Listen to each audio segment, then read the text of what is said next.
Hello viewers, সবাই কেমন আছেন? আশা করি অনেক ভালো আছেন। বুবলি কি এখনো সাকিবের জন্য অপেক্ষা করছেন? ভিউয়ার্স, ভিডিওটি দেখুন, চ্যানেলটি সাবস্ক্রাইব করে দিন। রাতের নীরবতা ভেঙে বারান্দার ঘড়ির কাঁটা টিকটিক করে শব্দ করে চলছে। বুবলি এক কাপ চা হাতে নিয়ে নির্লিপ্তভাবে চেয়ারে বসে আকাশের দিকে তাকিয়ে আছে। তার জীবনে প্রতিটি সন্ধ্যা এখন প্রায় এরকম, একটা শূন্যতা, এক ধরনের অপেক্ষা যার কোনো শেষ নেই। শেহজাদ খান বীর পাশের ঘরে গভীর ঘুমে আচ্ছন্ন। ছোট্ট ছেলেটি সারাদিন মায়ের সঙ্গে গল্প করে, খেলে, কিন্তু বাবাকে নিয়ে জিজ্ঞাসা করতে ভুলে না, মা, বাবা কি আমাদের সঙ্গে থাকবে? বীরের সরল প্রশ্নে বুবলি মাঝে মাঝে নির্বাক হয়ে যান। সেদিনের কথা মনে পড়ে যখন সাকিব প্রথমবার তাকে বলেছিল, তুমি আমার জীবনে সবচেয়ে সুন্দর অধ্যায় হতে পারো। সে অধ্যায় সত্যি শুরু হয়েছিল ভালোবাসা আর স্বপ্ন দিয়ে, কিন্তু সময়ের সঙ্গে সঙ্গে স্বপ্নগুলো ফিকে হতে থাকে। ক্যারিয়ারে বাস্তবতা, সম্পর্কের জটিলতা আর চারপাশের চাপ সবকিছু মিলিয়ে তাদের দূরত্ব তৈরি হয়। একসময় সবকিছু বদলে গেল। অপু বিশ্বাসের সঙ্গে সাকিবের সম্পর্ক প্রকাশে আসার পর থেকেই বুবলির জীবন আরো কঠিন হয়ে উঠল। তিনি চেয়েছিলেন একটি স্থিতিশীল সম্পর্ক যেখানে বীর তার বাবার ভালোবাসা পাবে, কিন্তু সাকিবের মন যেন বহুদূরে হারিয়ে গিয়েছিল।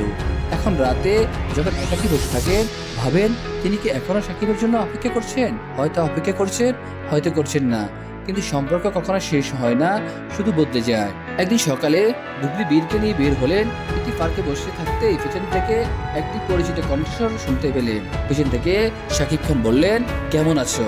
বুবলি ধীরে ধীরে ঘুরে তাকালেন। সাকিবের চোখে ক্লান্তির ছাপ, গভীরতা, কিন্তু গভীর কোথাও যেন লুকিয়ে আছে এক ধরনের অপরাধ বোধ। বীর কেমন আছে? বাবাকে জিজ্ঞাসা করো, সে কেমন আছে? বুবলি কণ্ঠে কষ্টের ছোঁয়া স্পষ্ট। সাকিব খান চুপ করে গেলেন। সময় অনেক কিছু বদলেছে, কিন্তু কিছু প্রশ্নের উত্তর হয়তো তার কাছেও নেই। এরপর দিনগুলো কেটে যেতে থাকে। সাকিব মাঝে মাঝে বীরকে দেখতে আসেন, কিন্তু বুবলি জানেন তাদের মধ্যে সে আগের অনুভূতি নেই। তবুও এক সন্ধ্যায় যখন বীর বাবার হাত ধরে দাঁড়িয়ে থাকে, বুবলির মনে হয় এই ছেলেটির জন্য হলেও সম্পর্কটা একটু সুস্থ রূপ পাওয়া উচিত। সাকিব একদিন বলেন, আমরা কি আবার নতুন করে শুরু করতে পারি? বুবলি চুপ করে থাকলেন। তিনি জানেন জীবন গল্পের মতো সহজ নয়। কিছু ক্ষত থেকে যায়, কিছু সম্পর্ক শুধুই স্মৃতির পাতায় বন্দী হয়ে থাকে। তিনি ধীরে ধীরে বললেন, আমাদের সম্পর্কের গল্পটা হয়তো এখানেই শেষ হওয়া উচিত, কিন্তু বীরের জন্য আমি চাই তুমি তার পাশে থাকো।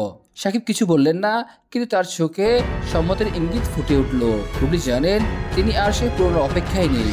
তিনি এখন কেবল নিজের জন্য, নিজের সন্তানের জন্য বাঁচতে চান। অপেক্ষার প্রয়োজন পুরিয়েছে, এখন সময় সামনে এগিয়ে যাওয়ার। বছর খানেক কেটে গেছে। বুবলি এখন আরো আত্মনির্ভরশীল, নিজের ক্যারিয়ারও এগিয়ে যাচ্ছেন তিনি। সাকিব ও বীরের সঙ্গে সম্পর্ক স্বাভাবিক করার চেষ্টা করছেন। একদিন বুবলি বীরের হাত ধরে সমুদ্র সৈকতে হাঁটছিলেন। হঠাৎ বীর বলে উঠল, মা, বাবা কি আমাদের সঙ্গে আসবে? বুবলি আকাশের দিকে তাকালেন। সূর্যাস্তের আভায় সমুদ্রটা তখন স্বর্ণালী হয়ে উঠেছে। তিনি হেসে বললেন, বাবা সবসময় আমাদের সঙ্গেই আছে বীর, হয়তো একটু অন্যভাবে। বীর মায়ের হাত শক্ত করে ধরে হাসলো। বুবলি বুঝলেন জীবন আসলে অপেক্ষা নয়, এগিয়ে যাওয়ার গল্প।